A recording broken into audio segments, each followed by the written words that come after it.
Welcome back to Not Alone. I'm your host, Melissa Sue Methvin. Today, I'm talking about fear and how fear has kept me in a prison I didn't even know I had created myself. Fear kept me in a prison I didn't even know I built. It made me feel sick, foggy, and disconnected from God or the higher power. But what if fear was never meant to rule your life?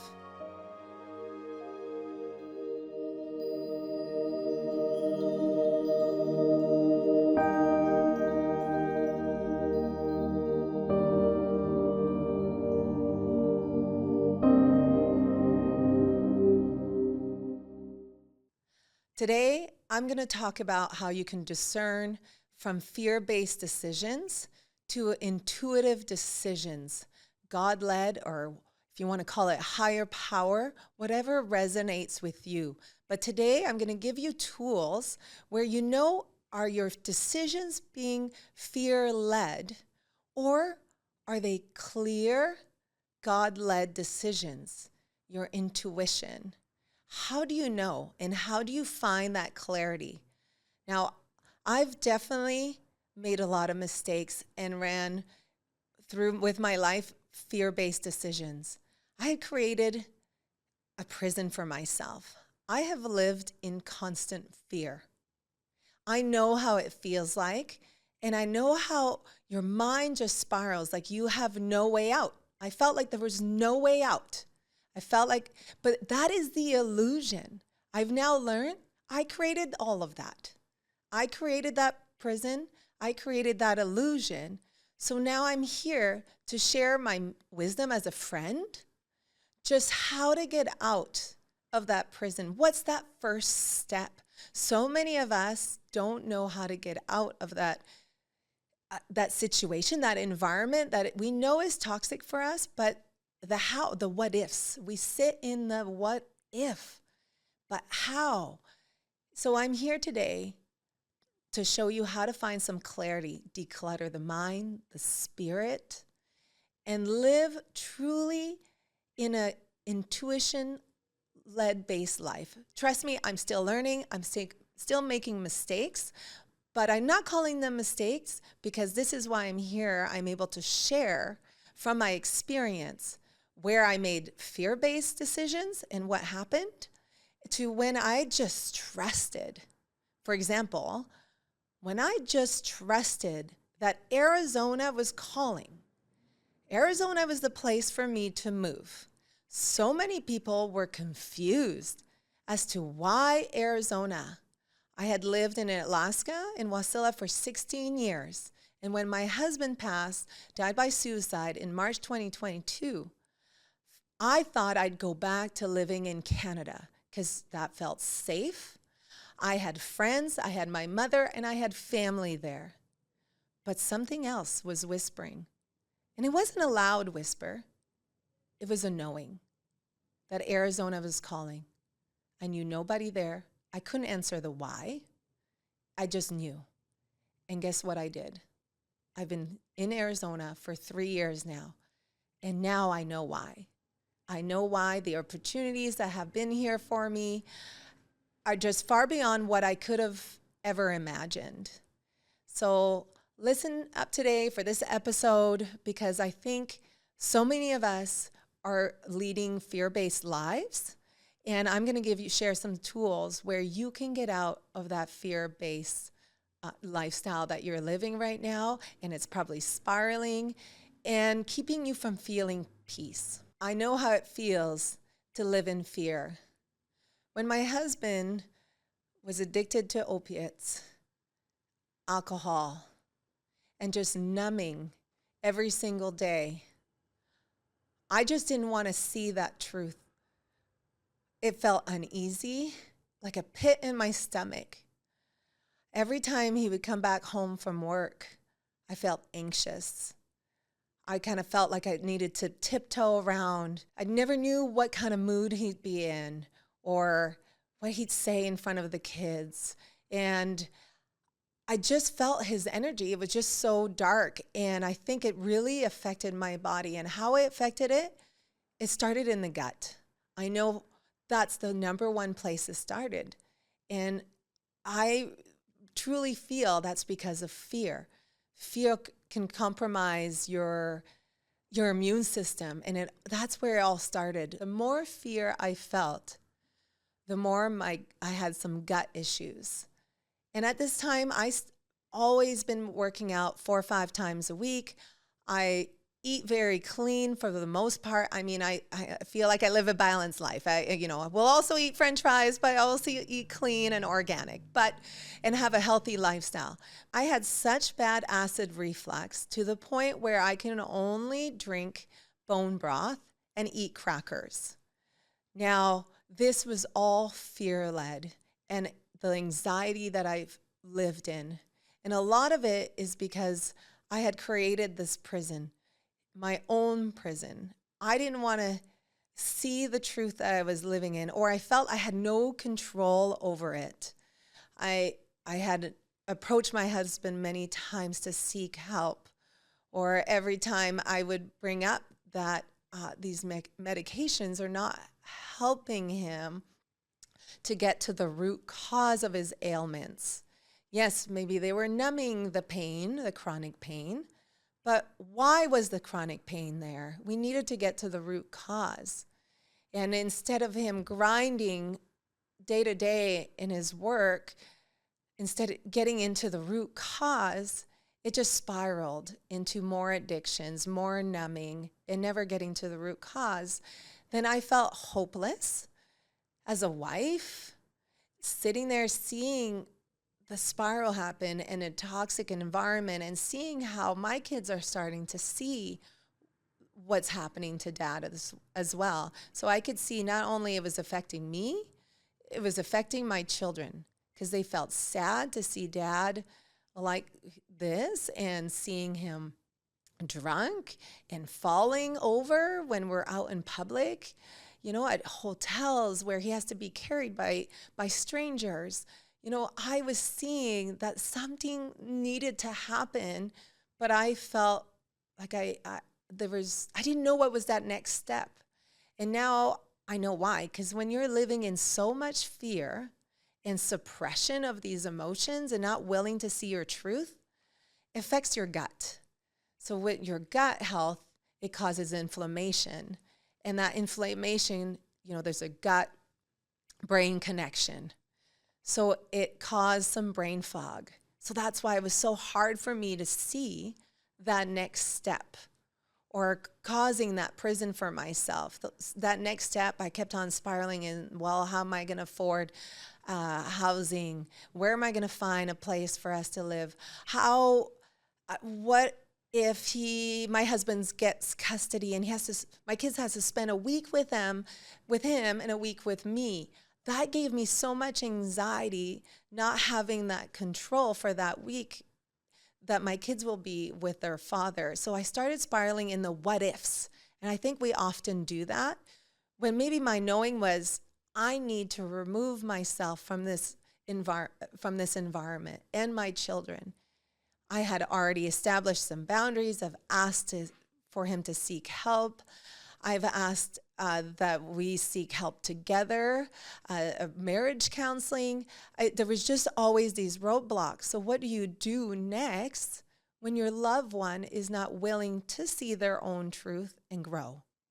That's probably the hardest situation, when you love someone so deeply and you are so grounded in your dream of that united family. I think, when you're married, you have your vows till death do us part. I kept on saying that to myself, because I said, okay, I'll be there all the way along with him, no matter what.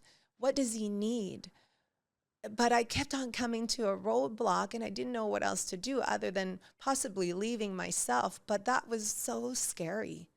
And I thought, well, maybe that's giving up on him, but ultimately now I know, no, that would have just set some boundaries. And possibly that was maybe the awakening he needed to lose it all, but there was so much fear. What if, I even thought if I left, he might hurt himself. And I think a lot of times we fear also our children. My children love their fathers, and I don't want to break that family and their dream. But our dreams are maybe not the plan. There are our plan and there is God's plan or the higher power. I know a lot of people sometimes don't resonate with the word God, and I use it a lot because I do. But just if you hear that and you don't resonate with it, use what you like, keeps you connected to source.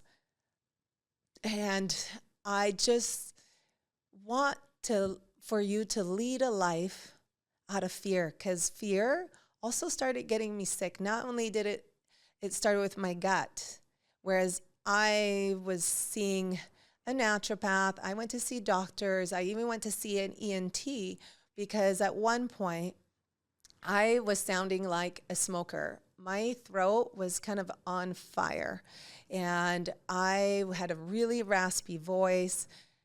And I didn't know what was going on. So I went to see 2 ENTs to finally get results. I had a cyst on my vocal cords. I did need to get surgery. And that surgery to remove it, I couldn't talk for about 4 weeks after that and use a whiteboard to communicate with my kids. And I had to really sit. I had no choice to sit in silence by myself. And that's when I really knew God was telling me, use my voice, and I need to make some major changes. And even though there was a lot of what ifs, I knew something needed to change, because my body was starting to whisper these changes to step forward. And so I'm here to remind you, what are these little whispers that you're getting right now in your body? Your body will start speaking. Or what are some of the numbing where you're kind of silencing your truth? Ultimately, there is a plan for you, and it's trying to redirect you. But sometimes it's really scary to step into that plan. Fear triggers stress hormones. It weakens the immune system. It impacts your gut health, which in turn causes a foggy brain. Now, this is important to know, because if you're having a hard time making decisions and you're spiraling in these what ifs all the time, here are some tools that I've learned myself when I'm trying to lead my life intuitively and God-led. I've learned to declutter, first of all, my gut. So get really clean in my eating, like bring in light through nutrition. So I don't follow one diet in particular. I just always tell my kids, we're going to eat the rainbow. So every day, add a nutrient-dense foods, and ideally locally, whatever's in season, because what you pick from a tree, right off the tree, is going to have the most light in it, the most nutrient. By the time it makes it to the grocery store, it's already lost a lot of its light.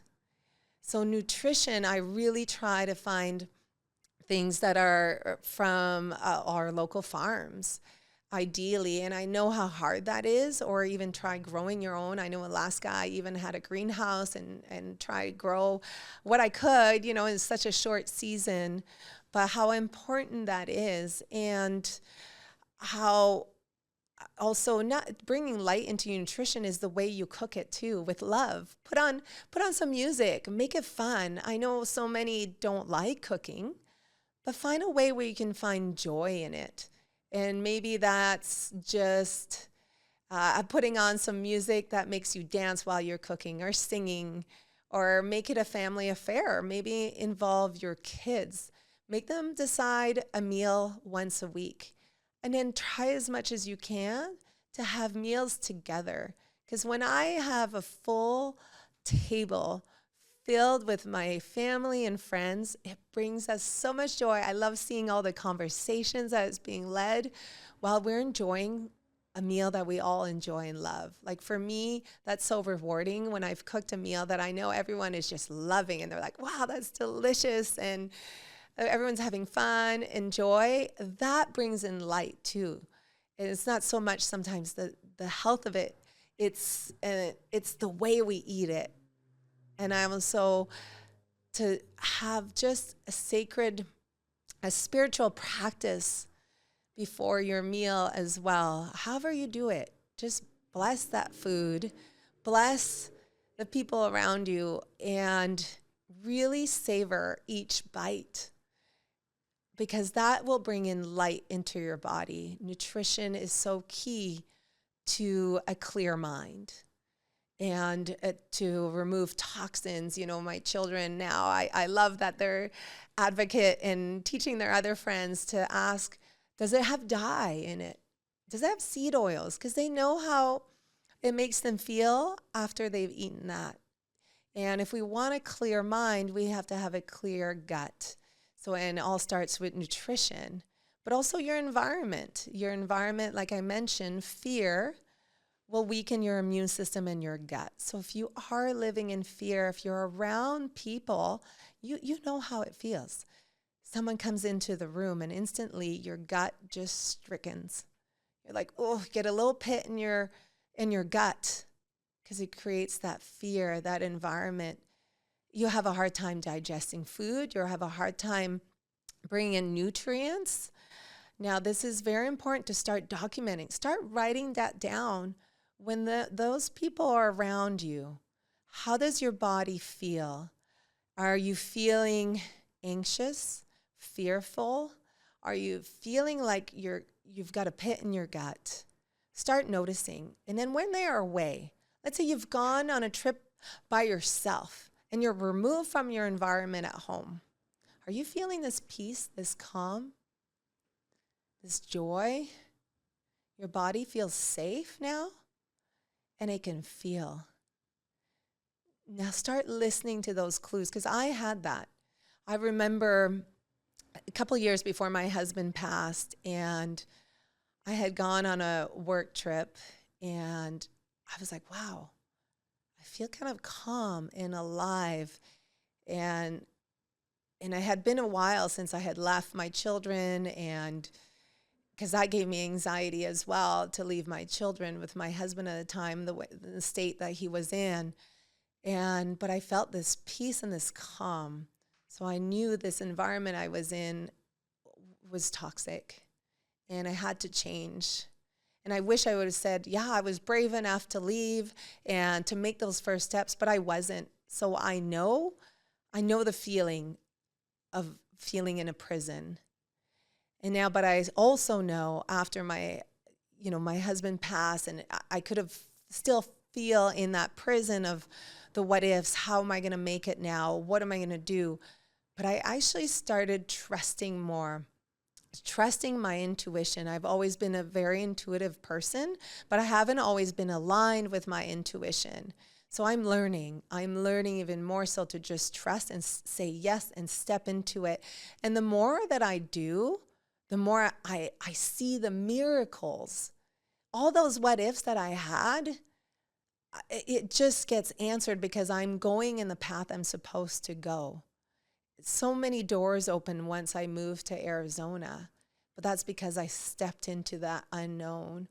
And I keep doing that. Even when I wrote my first book, there was a lot of fear. That was my whole truth. When I wrote The Truth Behind the Smiles, it was everything, the good and bad on my side, my husband. And I had a lot of fear of how actually my family would feel, my husband's family.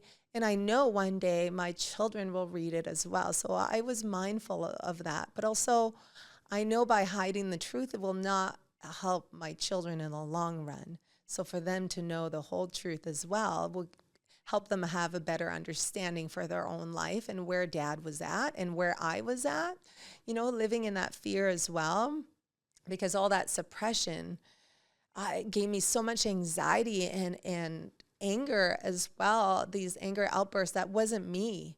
It wasn't me. And you have to be careful, because fear is also the lowest frequency. If you think of fear and shame and guilt, that's where the enemy wants to keep you. It wants to keep you small. It wants to keep you there because it keeps you paralyzed and sick, because it's not getting you into the light. So now some of the practices that I recommend to get out of the fog is the nutrition, but also having a spiritual practice.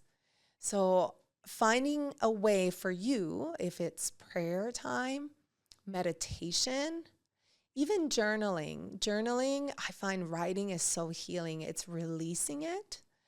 Breathwork, of course, myself being a breathwork facilitator, I see how powerful that is to get back into your heart, release anything stuck in your gut, any fear. You can release that with an hour session of breathwork.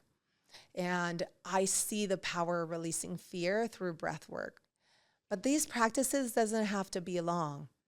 You can start by just a few minutes a day to release those fears, having these practices of meditation, journaling, breath work, and prayer. And that could be also just going to church, like going back to a church or finding one that you love, or, just a community. And now another one to be, comes with a warning. I feel we need like a warning label, is sometimes we like to share our fears with others. And that's great. You don't want to be isolated and keep everything to yourself, but you have to be mindful who you share your fear with. Are they also living in a lot of fear? And so, because then they're going to keep you in that fear too. So you almost have to be mindful of who you share it with. Find people that are mostly living in maybe peace or have done a lot of growth and have a spiritual practice that can maybe help you not spiral in that fear. A friend that can help you see clearly. So I've also found that, you share with other people in the fear and it just grows and grows and grows and amplifies your fear, and then you're just blocked. And this happened to me very often, actually. For example, when I was, I need to leave the situation. I felt very ready to do it, even though I had no clue how I was going to do this. I was living in Wasilla, Alaska, and I was like, where do I find these apartments that are safe and for me and the kids? And there was a lot of decisions, but I felt ready. At one point, I felt ready. I knew this was toxic for me and my family. I needed to leave. But guess what I did? I had to share it with somebody. And that person created so much fear for me to do that step that I reverted back to fear. I said, okay, I probably need to plan more and have more things organized. I need to plan more. That's, I think a lot of friends mean well, and they're like, well, you need to have this in place. Well, maybe you need to have this in place.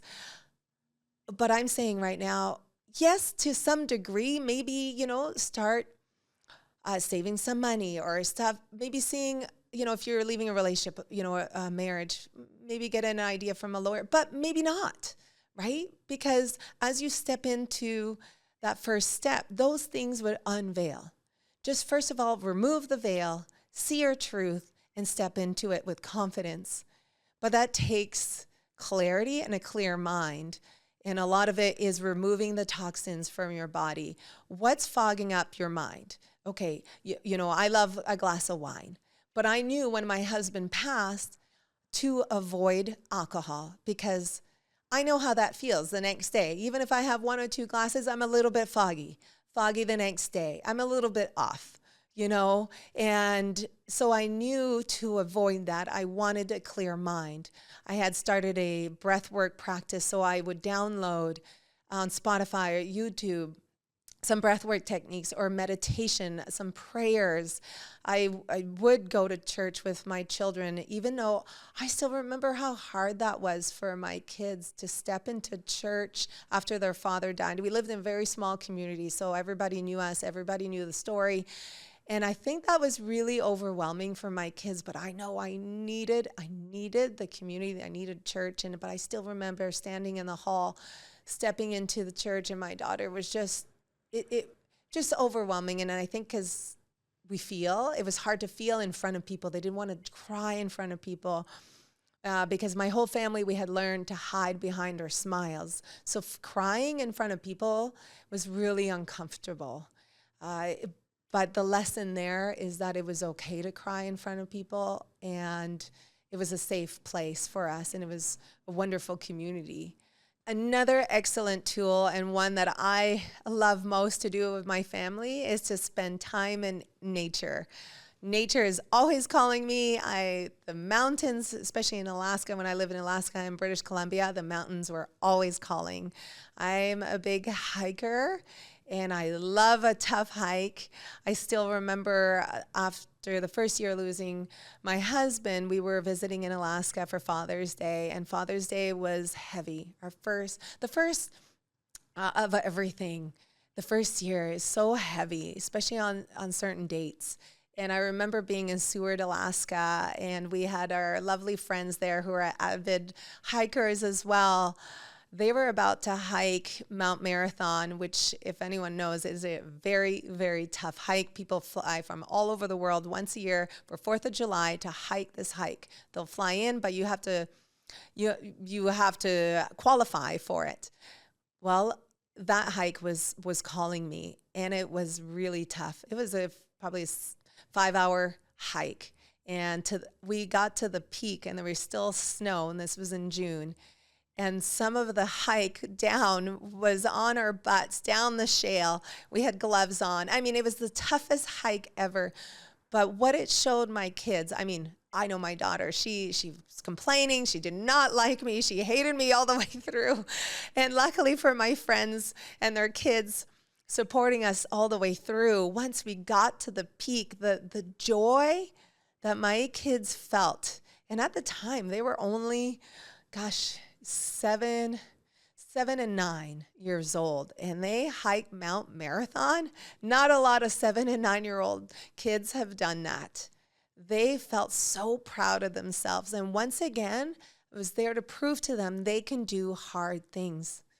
You know, they can do hard things, and they believe that, and now they have pride in it. But not only that, that peak of the mountain gave us so much energy. That pure air, that oxygen, the energy from the mountain, and we can overlook the ocean. We also had the ocean right there. Time in nature is healing. So I often feel called to go camping, to go to the lake, to go on hikes, just going for a walk. You know, just go outside. Look at the trees. Thank them for the air. You know, their energy as well. And the birds, that's why I love waking up in the morning bright and early to see the sunrise, because I love seeing the hummingbirds and the birds flying around, and it's so quiet and peaceful. That's why I love to do my spiritual practice at sunrise. But time in nature is very, very healing. Sometimes we, especially, you know, living in Alaska, for the winter is so cold, we're kind of kept inside a lot, or Arizona.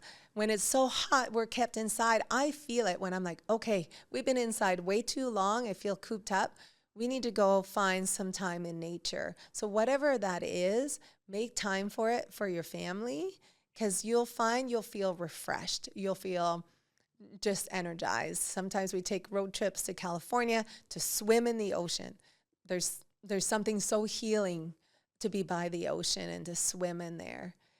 So that having that spiritual practice. So those are the 3 things that I would say is nutrition is key.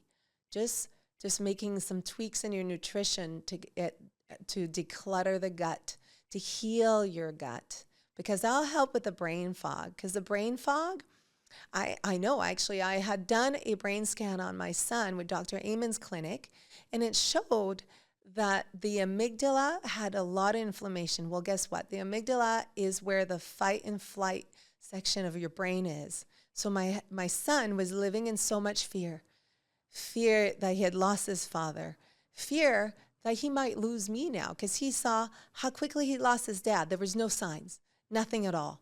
So this could happen to mom too. So he often has nightmares of losing me, or he has anxiety, separation anxiety, when I'm not there. So him living in that constant fear spiraling, but also we had done a gut test for him and that was all inflamed. So seeing that the inflammation was in his gut, we needed to start there to help with the brain inflammation. So we really had to get to the root of it all. But it's just not one thing, it's a practice. I mean, I call my son the prayer warrior. He's so good at doing his prayers. So that's his thing. I said, pray at night for God to take away all your fears. I even put those little signs by his bedside. You know, give God your fears and pray on that. So going to bed and releasing any fears so that overnight you're not spiraling in your what ifs, because then you'll wake up and then you'll have all these what ifs again and you will feel anxiety all day long. So making sure that you go to bed with a calm mind and you wake up with a practice that could set the tone for your day. So this is very important. And time in nature, the breath work, the journaling, this is where I would start to feel clarity. Another thing that I noticed for myself in my gut health journey is I noticed when I was trying to make a big decision, I actually fasted. When I couldn't hear clearly and I felt like I was a little bit undecided, I was like, oh, I really don't know. It's really confusing. I fasted. So think about how many religions fast. They have fasting weeks. They fast. You know why? Because when you fast and there's no inflammation, that you clear out some of the toxins, you hear the higher power. You hear God clearly. Because guess what? Fear is louder than your intuition. Intuition are more like little whispers. This is where it kind of gets confusing because fear is really loud. We hear those so clearly in our minds, spiraling all the time. Intuition, they're little whispers. So sometimes that's why it's like, oh, I just felt this idea here, or I felt like this nudge to do this thing. For example, recently I said, I feel, even though I do one-on-ones for breath work, because I find it so powerful to connect with someone one-on-one breath work, but I've been having a nudge to start more group breath work sessions because I could reach more people. Now, that little nudge is so quiet. So sometimes I'm too busy. I have too many things going on. But no, I need to do this. This is where my plan, God's plan, not mine. I got to get out of my own way, and I have to keep reminding myself that and listen to those little nudges, because when I do, there's an excitement. There's a freedom, a peace, and just a knowing. This is how I always say, how do you know it's fear-based and how it's intuition-based? I have created a list, actually. Okay, so fear is loud and heavy. So you'll feel a racing heart, shallow breath, looping what ifs, a fog that clouds your judgment, loud inner critic, and anxious thoughts. It keeps you small, convincing you it's safer not to move, because you have to think the fight and flight is there for a reason, right? In case there's a lion coming after us, and it's there to keep us safe. But you have to almost rewire your brain to say, you are safe now. You are okay, but how do you find that safety? And that's why doing all the work that I have mentioned, so you could start feeling safe and build resiliency. Actually, another way that I built resiliency for stress was cold plunging, actually. It taught my body that I am safe. I just with my thoughts, my breath, I can calm myself. And so I became more resilient to stressors and not get so overwhelmed. So for example, someone that is in an abusive relationship, especially a verbal abuse relationship, can be very confusing because you're not physically abused, but it's mentally.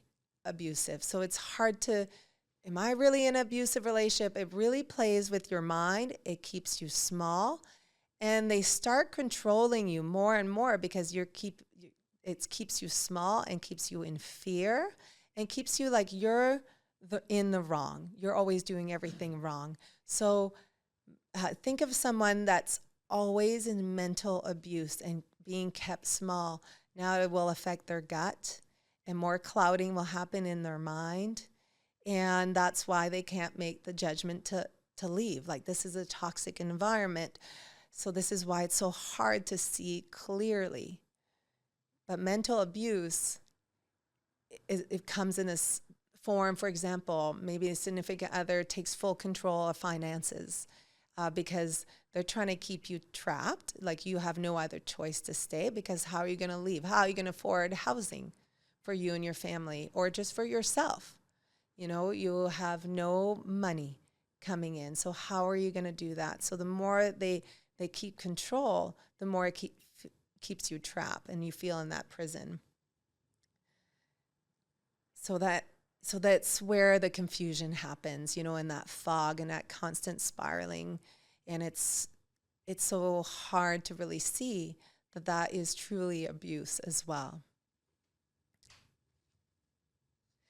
Now, intuition. So this was kind of the list I put down. It's gentle, it's calm and steady. A knowing that feels lighter even when the choice is hard. Peace in the middle of uncertainty. A whisper that aligns with truth, love, and freedom. For example, leaving an unhealthy relationship. It's hard, but it's aligned. Sometimes that relationship has played its role now, and it's time to move on. I'm not an advocate for divorce or for not trying to work it out, but it's also having these boundaries and observing and kind of discerning what you're feeling in your body. Have you tried everything and nothing changes? And you keep getting sicker and sicker, and you're spiraling, and a fog is growing, and a lot of times your immune system is weakened. So that's where I'm trying to say is come to your own clarity, because you can heal your own body. I know you can do these practices and live a life aligned with your truth, your intuitive, and lead a life with intuition is what I'm trying to say. And because right now, that's what I'm living. And I feel so much peace. And just kind of knowing when I say yes to something that many would be like, wow, that's really scary. Or wow, that's a really big investment. Yes, it was a really big investment. And I don't know what's ahead, but I trust it because I know that's the way I need to go. I know I needed to write that book. And that was a big investment, yes. But now I know I have been able to help many not feel alone in kind of what their pain, and maybe able to plant a seed to remove that veil, and it's going to be okay. It's going to be safe.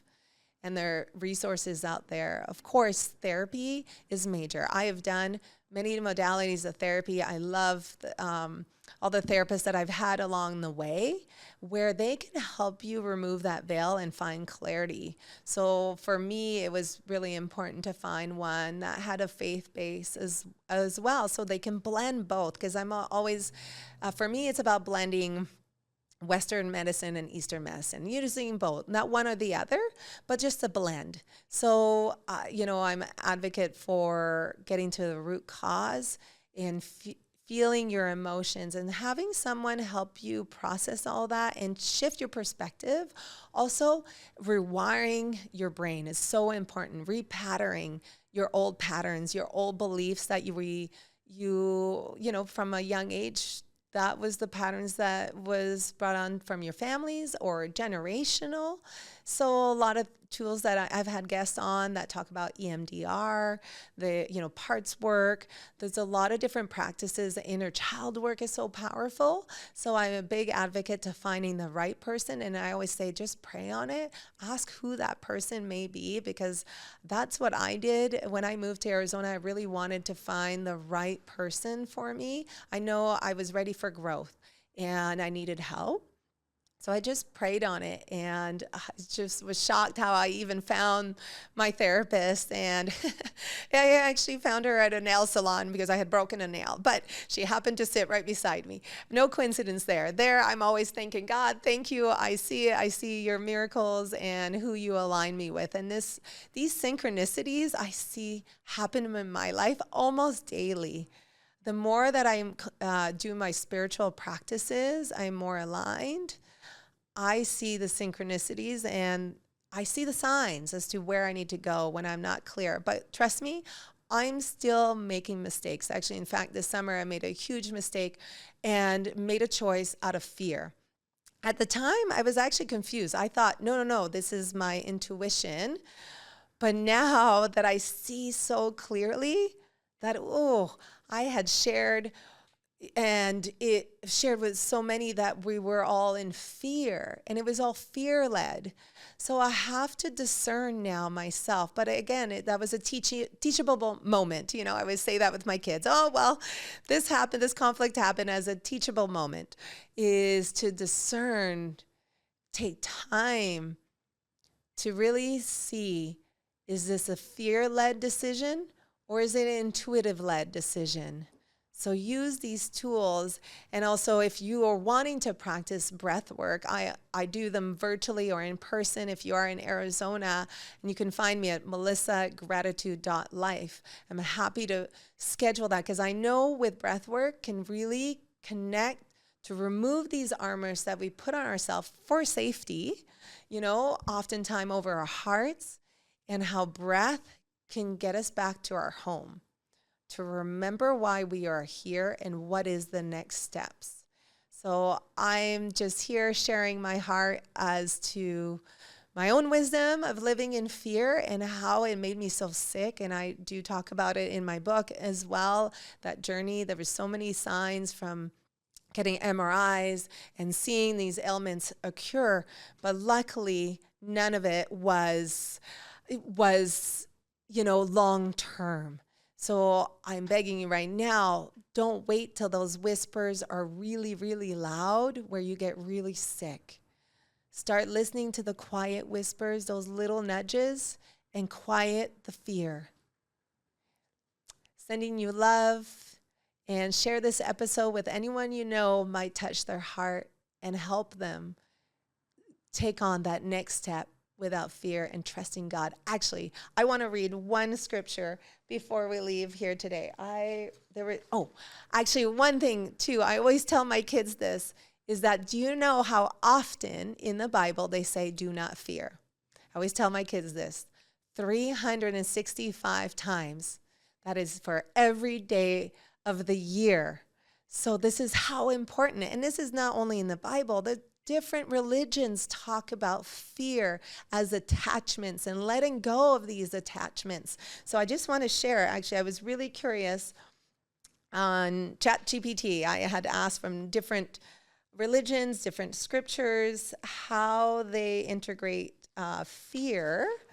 And I was really curious. So in the Bible, and as a Christian, it says, so do not fear, for I am with you. Do not be dismayed, for I am your God. I will strengthen you and help you. I will uphold you with my righteous right hand. For God gave us a spirit, not of fear, but of power and love and self-control. Be strong and courageous. Do not be frightened. And do not be dismayed, for the Lord your God is with you wherever you go. And also, I really liked something from the Buddhist religion. It said, from attachment springs grief. From attachment springs fear. For him who is wholly free from attachment, there is no grief. Hence, then fear. Fear is seen as an illusion of the mind, something that dissolves as one awakens to present truth. So I found all of these so interesting that no matter what religion, whatever belief you have, fear is mentioned, and to let it go. And so I hope this was useful and spoke to your heart. Sending love.